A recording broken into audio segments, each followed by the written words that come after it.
प्यारे बच्चों नमस्कार। आप सब कैसे हैं? मेरा बचपन पाठ अच्छा समझ में आया होगा।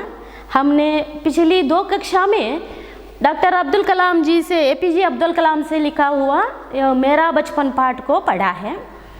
तो यहाँ यह एक आत्मकथन है, अपने कौटुंबिक विचार को हमसे बांट लिया है। उन्होंने बचपन से अभी तक कैसा अनुभव किया है और क्या क्या शिक्षा माने एजुकेशन अपनाया है, इसके बारे में हमने जान लिया उनके मुँह से। तो आज हम बच्चों इस पाठ को आगे बढ़ाते हैं। तो 34 पेज नंबर आप निकालिए अपने पुस्तक का। तो मैं पढ़ती हूँ, आप देख लीजिए। लेखक ने बोला था कि मैंने अब तक, मतलब उसको 6ठा वर्ष का साल गुजर रहा था, तब तक मैंने क्या किया था, समुद्र का एक खूबसूरत चेहरा अथवा मुख को देखा था। पर एक बार क्या हो गया कि रामेश्वरम के निकट रहने वाले समुद्र में क्या आ गया, बड़ा तूफान आ गया। तूफान माने तेज रूप से अथवा बड़ी रफ्तार से, एक घंटे को 100 मील की रफ्तार से माने वेगदल्ली क्या है, हवा बहना, यह क्या कहलाता है, तूफान कहलाता है। तब क्या हुआ कि यह धनुष कोडी और अब कहते हैं सेतुकराई और रामेश्वरम, यहाँ क्या है, यात्रियों को, तीर्थ यात्रियों को ले जाने का काम के लिए लकड़ी से बना हुआ नौकाएं यहाँ काम आती थी अथवा इस्तेमाल होते थे। तो क्या हो गया, सेतुकराई पर एक पाम्बन नाम का एक सेतु अर्थात डैम है। तो उसी के ऊपर से एक रेल अथवा ट्रेन आता है। ट्रेन का अर्थ हिंदी में क्या होता है, रेल, कन्नड़ में रैलू कहते हैं। सो वह बड़ा तूफान आ गया तो यह ट्रेन क्या हो गया था, दुर्घटनाग्रस्त हो गया था, अपघात क्यों लगाई तो एक्सीडेंट हो गया था। तो इसका परिणाम क्या निकला, उस तूफान का परिणाम पाम्बन पुल अथवा सेतु कहते हैं अथवा डैम कहते हैं, यह क्या हो गया, कुसिद होइतो अथवा कुछ होइतो नीरिनल्ली, अथवा यह क्या हो गया, टूट गया। और यात्री भी क्या हो गए, उसमें बहुत सारे यात्री लोग, यात्रा करने वाले प्रयाणिकर इधरों, तो वे भी क्या हो गए, इस पानी में बह गए। बहुत बड़ा खतरनाक घटना वहाँ घट गई। तो यह क्या बोलते हैं अब्दुल कलाम, समुद्र का क्रोध, कोप अथवा बदसूरती, खूबसूरती विलोम शब्द बदसूरती। आज हम देखते हैं, देखिए बच्चों पाठ्य पुस्तक, उम्र में काफ़ी फर्क 3 शब्द है, फ़क्र, फ़र्क आदि। फ़र्क माने क्या है, चॉकलेट नहीं है, फ़र्क माने डिफरेंस, अंतरा बोलते हैं, व्यत्यासा कन्नड़ में। उम्र में काफ़ी बहुत फ़र्क होने के बावजूद अहमद जलालुद्दीन मेरे अंतरंग के मित्र बने। अंतरंग के मित्र अर्थात गहरा दोस्त, पक्का दोस्त, पक्का मित्र बन गया। बनना, बनाना, बनवाना प्रेरणार्थक क्रिया रूप लिख लीजिए बच्चों। वह मुझसे करीबन 15 साल बड़े थे और मुझे वो आज़ाद कहकर क्या करते थे, पुकारते थे। तो कहते हैं अहमद जलालुद्दीन अर्थात अब्दुल कलाम जी के जीजाजी के बारे में वो कहते हैं कि अब अहमद जलालुद्दीन और अब्दुल कलाम जी को एज में अथवा उम्र में बहुत डिफरेंस था अथवा अंतर था।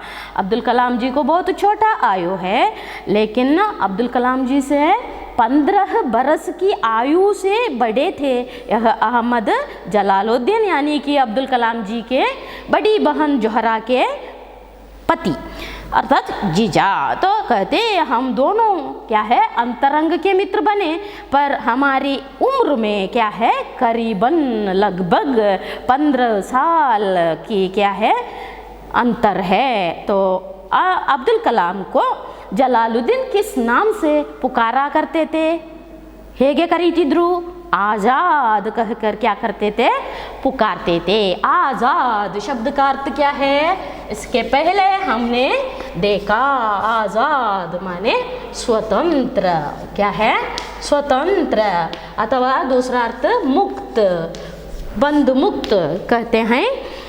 अब्दुल कलाम को जलालुद्दीन आज़ाद कहकर पुकारा करते थे। पुकारना, पुकराना, पुकरवाना प्रेरणार्थक लिख लीजिए। तो हम दोनों रोज़ाना शाम को दूर तक साथ घूमने जाया करते थे। घूमना मतलब भ्रमण करना अथवा सैर करना, विहार करना, वॉकिंग जाना, घूमना अर्थ क्या है? सैर करना अथवा क्या बोलते हैं?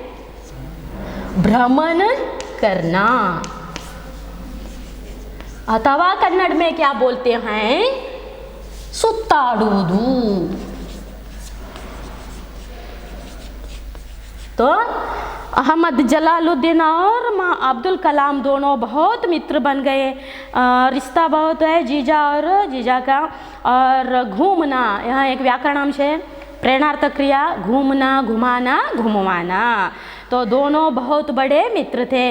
पक्षी लक्ष्मण शास्त्री और जैनलाबुद्दीन जिस तरह बहुत गहरे मित्र हैं, उसी तरह उस कौन है अहमद जलालुद्दीन और अब्दुल कलाम दोनों बहुत मित्र बन गए। हमें बताते हैं अब्दुल कलाम को बहुत सारे मित्र वर्ग है। एक एक के बारे में यहाँ वो बोल रहे हैं। अब सबसे पहले बड़ा मित्र इनका कौन है? अहमद जलालुद्दीन। इनके बारे में बोलते हैं, हम दोनों रोज़ाना अथवा हमेशा क्या करते थे? रोज़ाना माने हमेशा, निरंतर। शाम, विलोम शब्द सुबह, शाम के वक्त बहुत दूर तक घूमने जाया करते थे। हमेशा हम मस्जिद वाली गली से निकलते और समुद्र के रेतीले तट पर चल पड़ते। मैं और जलालुद्दीन प्रायः बहुशः आध्यात्मिक विषयों पर बातें करते। आध्यात्मिकता मतलब स्पिरिचुअलिटी, अर्थात भगवान के बारे में चिंता करना। इसको क्या बोलते हैं? आध्यात्मिक। इस विषय के बारे में घूमते वक्त दोनों क्या करते थे? आपस में चर्चा करते, अपना अपना अनुभव बांट लेते थे। तो आगे बोलते, प्रसंगवश मुझे यहाँ यह भी उल्लेख कर देना चाहिए कि पूरे इलाके में सिर्फ जलालुद्दीन ही थे मैं जो अंग्रेज़ी में लिख सकते थे। आगे बोलते हैं जलालुद्दीन के बारे में अब्दुल कलाम कि पूरे रामेश्वरम के इलाके में उनके ज़माने में केवल सिर्फ जलालुद्दीन ही अंग्रेजी माने इंग्लिश लिखना जानते थे और पढ़ना जानते थे, समझते थे। और किसी भी आदमी को वहाँ उतना अच्छा अथवा जलालुद्दीन को बराबरी अथवा सामना करने वाला अंग्रेजी नॉलेज अथवा ज्ञान नहीं था। मेरे परिचितों में जलालुद्दीन के बराबर शिक्षा का स्तर माने हंता मट्टा अथवा हिंदी में बोलते हैं मान कहते हैं, स्टेज कहते हैं अंग्रेजी में। तो शिक्षा का स्तर किसी का भी नहीं था और ना ही किसी को उनके बराबर बाहरी दुनिया के बारे में पता था। माने अनौपचारिक ज्ञान माने सामाजिक ज्ञान, समाज में किस तरह व्यवहार करना, व्यावहारिक ज्ञान बोलते हैं। इसके बारे में भी जलालुद्दीन बहुत अनुभवी है। इस तरह अपने मित्र अथवा जीजा के बारे में अब्दुल कलाम कहते हैं और कहते हैं जलालुद्दीन मुझे हमेशा शिक्षित व्यक्तियों, वैज्ञानिक खोज माने ढूंढ, तलाश, हुडुकाटा अथवा संशोधने बोलते हैं कन्नड़ में। वैज्ञानिक माने विज्ञान, तो वैज्ञानिक खोजों, समकालीन साहित्य माने उनके ज़माने में लिखा हुआ साहित्य, और चिकित्सा विज्ञान माने विज्ञान विभाग में बहुत सारे पढ़ने का और दायरे अथवा क्षेत्र हैं। तो उनमें चिकित्सा विभाग भी एक है। चिकित्सा विज्ञान की उपलब्धियों अथवा प्राप्तियों के बारे में कौन बताते रहते थे? यह जलालुद्दीन को जलालुद्दीन अब्दुल कलाम को बताते रहते थे। तो इन सभी अज्ञात अथवा अज्ञान यह कौन है? हमारे अब्दुल कलाम बहुत मुग्ध हैं। उनको इस विषय पर बचपन में मालूम नहीं था। तो यह सब ज्ञान उनके अंतरंग के मित्र यानी कि उनके जीजा जोहरा के पति उनको क्या करते थे? इसके बारे में ज्ञान दिलाया करते थे। और कहते हैं तो वही थे जिन्होंने मुझे सीमित दायरे से बाहर निकलकर नई दुनिया का बोध कराया। आगे कहते हैं हमारे अब्दुल कलाम कि मेरे जीजू अथवा जीजा जो है अहमद जलालुद्दीन, उन्होंने मुझे जो सीमित माने ಕೆಲವು ಸಮಾಜದಲ್ಲಿ ಕೆಲವು ಕಟ್ಟುನಿಟ್ಟುಗಳಿರ್ತವೆ. ಮನೆಯ 4 ಗೋಡೆಯಿಂದ ಹೊರಗೆ ಬರಬಾರ್ದು, ಅದು ಮಾಡಬಾರ್ದು, ಇದು ಮಾಡಬಾರ್ದು ಅಂತ ಅದೊಂಥರ ಸೀಮಿತ ಚೌಕಟ್ಟಿರ್ತದೆ. ಅದನ್ನು ಬಿಟ್ಟು ಏನೇನು ಸಮಾಜದಲ್ಲಿ ಏನೇನಿದೆ ಎಂಬುದರ ಬಗ್ಗೆ ಯಾರು ಜ್ಞಾನ ಕೊಟ್ಟರು? ಅಬ್ದುಲ್ ಕಲಾಂ ಅವರಿಗೆ ಅವರ ಭಾವ, ಅಕ್ಕನ ಗಂಡ ಯಾರು? ಜಲಾಲುದ್ದೀನ್, ಅಹಮದ್ ಜಲಾಲುದ್ದೀನ್ ಅವರು ಅಂತ ಹೇಳ್ತಾರೆ. तो प्रश्न पूछा जाता है, अब्दुल कलाम को सीमित दायरे से बाहर निकलकर नई दुनिया का बोध अहमद जलालुद्दीन ने किस तरह किया?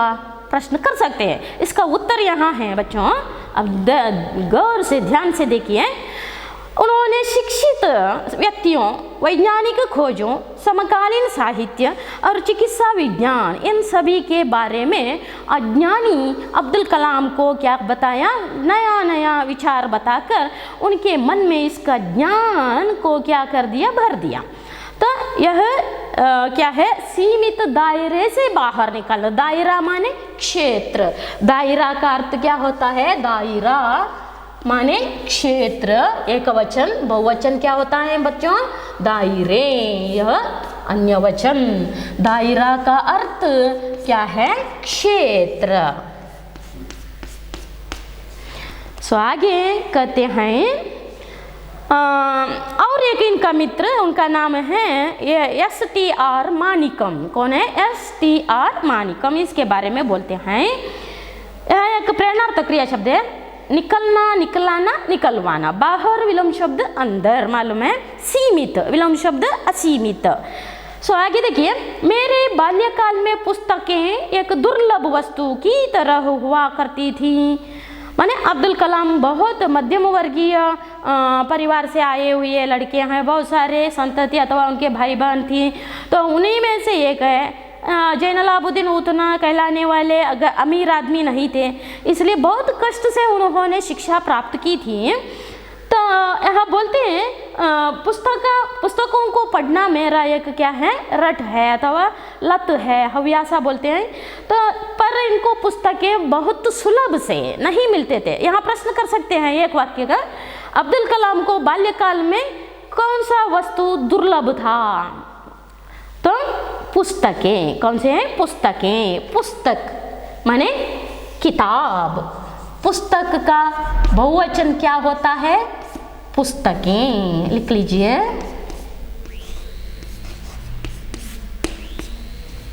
सो आगे कहते हैं, मेरे बाल्यकाल में पुस्तकें एक दुर्लभ वस्तु की तरह रहा करती थी.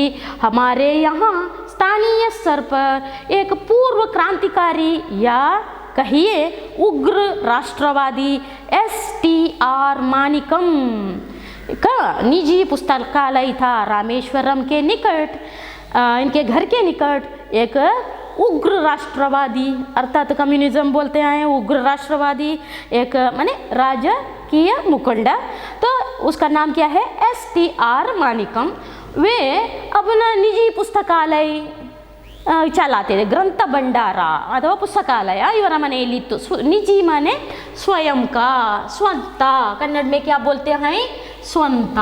निजी का अर्थ क्या होता है? स्वयं का अथवा स्वयं, स्वतः, स्ವಂತ बोलते हैं. ओन, अंग्रेजी में क्या बोलते हैं? ओन. तो पुस्तक प्लस आलय, पुस्तकालय. संधि कौन सी आती है? सवर्ण दीर्घ संधि. लिख लीजिए. उग्र विलोम शब्द शांत. पूर्व विलोम शब्द बाद में. दुर्लभ विलोम शब्द सुलभ. लिख लीजिए. तो वहाँ एक स्थानीय स्तर का क्रांतिकारी कौन है? उग्र राष्ट्रवादी STR मानिकम का निजी पुस्तकालय तो स्वयं का पुस्तकालय था. उन्होंने मुझे हमेशा पढ़ने के लिए उत्साहित किया. माने अब्दुल कलाम जी को पुस्तकें पढ़ने के लिए किसने उत्साहित किया? उनके गांव वाला एक उग्र राष्ट्रवादी STR मानिकम ने. क्योंकि उनके घर में एक स्वयं का पुस्तकालय था, बहुत सारे पुस्तकें थे. वहाँ आकर विभिन्न तरह के पुस्तकें पढ़ने के लिए अब्दुल कलाम को किसने उत्साहित किया? मानिकम ने। उत्साहित विलोम शब्द निरुत्साहित लिख लीजिए, उपसर्ग जोड़िए तो शब्द आता है। मैं अक्सर उनके घर से पढ़ने के लिए किताबें ले आया करता था। अब्दुल कलाम कहते हैं इस तरह उत्साहित होकर मानिकम के घर का पुस्तकालय से दिन ब दिन दिनम प्रति एक एक पुस्तक को ले आया करता और पढ़कर उसे वापस दिलाया करता, इस तरह बोलते हैं। तो दूसरा उनका मित्र कौन है? STR मानिकम। उन्होंने अब्दुल कलाम को किस तरह सहायता और मदद किया? पुस्तकें पढ़ने के लिए मदद किया। अक्सर शब्द का अर्थ ಹೆಚ್ಚಾಗಿ, ज़्यादातर, हमेशा नहीं ज़्यादातर, ಹೆಚ್ಚಾಗಿ बोलते हैं। घर बहुवचन क्या होता है? घर। आगे देखिए, अब हम 35 पेज नंबर में हैं। दूसरे जिस व्यक्ति का मेरे बाल जीवन पर गहरा असर पड़ा वह मेरे चचेरे भाई शमशुद्दीन थे। तो इनका तीसरा बड़ा मित्र कौन है? शमशुद्दीन। तो शमशुद्दीन और अब्दुल कलाम जी को क्या संबंध है? अब्दुल कलाम के चचेरे भाई माने पिता का छोटा भाई, उसको क्या बोलते हैं? चाचा माने चिक्कप्पा। चाचा न्यलिंग चाची। चचेरे भाई कौन है? शमशुद्दीन माने चिक्कप्पन मग, ಅವನ ಹೆಸರೇನು? शमशुद्दीन। तो उन्होंने अब्दुल कलाम जी पर अपना प्रभाव डाला था बाल जीवन में। कैसे? देखिए, वह रामेश्वरम में अखबारों के एकमात्र वितरक थे। तो अब्दुल कलाम जी के चचेरे भाई शमशुद्दीन कौन सा काम करते थे? रामेश्वरम में अखबार अर्थात वार्ता पत्रिकाओं का एक दुकान चलाते थे। वो एकमात्र वार्ता पत्रिका अथवा अखबारों को बांटने वाला व्यक्ति था रामेश्वरम में उन दिनों। वितरक माने बांटने वाला, बांटना, बंटाना, बंटवाना, प्रेरणार्थक। तो अखबार समानार्थक शब्द वार्ता पत्रिका लिख लीजिए, अंग्रेजी में बोलते हैं न्यूज़पेपर। तो आगे, अखबार रामेश्वरम स्टेशन पर सुबह की ट्रेन से पहुंचते थे जो पाम्बन से आती थी। सुबह पाम्बन सेतु से एक रेल आता था अर्थात ट्रेन आता था, उस पर क्या है? इनकी दुकान, अखबार की दुकान पर कितने पेपर्स अथवा वार्ता पत्रिकाएं आती थी? बहुत सारी आती थी। तो इस अखबार एजेंसी के अकेले शमशुद्दीन ही चलाते थे। अखबार एजेंसी को कौन एक अकेला चलाता था? शमशुद्दीन। अकेला शब्द का अर्थ क्या है? एकमात्र। एकमात्र का अर्थ अकेला। अकेला न्यलिंग अकेली। यहाँ भाववाचक क्या होता है? अकेलापन अंद्रे बंटीतना। सो आगे क्या है? रामेश्वरम में अखबारों की जुमला 1000 प्रतियां बिकती थी। तो ट्रेन में पाम्बन सेतु से आने वाले सुबह के ट्रेन में कितनी पत्रिकाएं आया करते थे? 1000 प्रतियां। अन्य वचन प्रति। प्रतियां क्या होता है? बहुवचन प्रतियां। एक वचन क्या होता है? प्रति। सो आगे यहाँ प्रश्न किया जाता है, शमशुद्दीन कौन है अथवा अब्दुल कलाम जी के चचेरे भाई कौन है? प्रश्न लिख लीजिए बच्चों। और वह कौन सा काम करते थे? रामेश्वरम में कितनी अखबारों की प्रतियां दिन में बिकते थे? बिकना, बिकाना, बिकवाना। सो बिकना माने क्या कहते? वितरण करना माने डिस्ट्रीब्यूट ಮಾಡೋದು।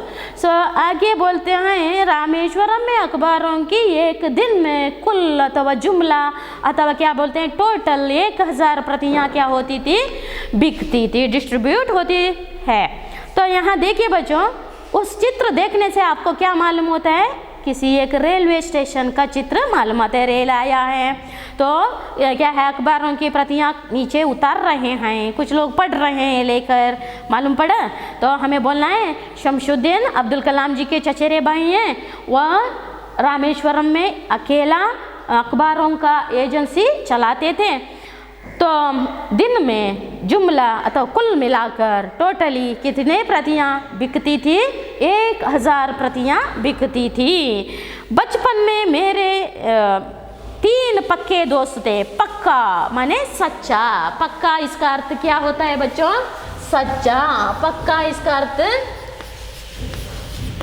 सच्चा, निजावादा, गहरा, खास बोल सकते हैं। तो बचपन में अब्दुल कलाम जी के तीन पक्के दोस्त थे, और अभी तक तीन लोगों के बारे में हमने जान लिया। और तीन दोस्त थे हिंदू परिवार वाले, कौन कौन? रामानंद शास्त्री, रविंदर और शिव प्रकाश। ये तीनों ही ब्राह्मण परिवार के थे। अब्दुल कलाम मुस्लिम परिवार के थे, लेकिन इनका संबंध कैसा था? देखिए, जाति धर्म में वे अलग अलग थे, लेकिन इनका संबंध कैसा था? देखिए, रामानंद शास्त्री तो रामेश्वरम मंदिर के सबसे प्रसिद्ध अथवा बड़े पुजारी अर्चका पक्षी लक्ष्मण शास्त्री का बेटा था। तो पक्षी लक्ष्मण शास्त्री का बेटा वो कौन है? रामानंद शास्त्री अब्दुल कलाम जी का एक पक्का दोस्त है। और अलग अलग, और दूसरा उनके बारे में नहीं बताया, अलग अलग धर्म, विलोम शब्द अधर्म, पालन पोषण, पढ़ाई लिखाई को लेकर हम में भी क्या है, किसी भी बच्चे ने भी कभी भी आपस में कोई भेदभाव अथवा अंतर महसूस नहीं किया। महसूस शब्द का अर्थ क्या है? अनुभव। क्या है? महसूस शब्द का अर्थ क्या होता है? अनुभव। बोलते हैं अनुभव जीवना। हर पग पग पर क्या होता है? एक एक अनुभव हम पाते हैं। आपने 8वीं कक्षा में शिक्षा पद्धति पढ़ा है। बच्चा जन्म लेने के बाद क्या क्या पाठ पढ़ता है?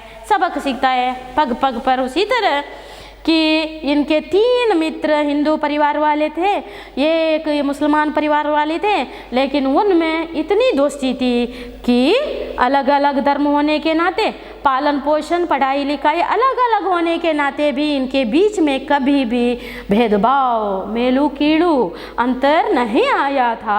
आपस में तो परस्पर में हम बहुत पक्के दोस्त थे।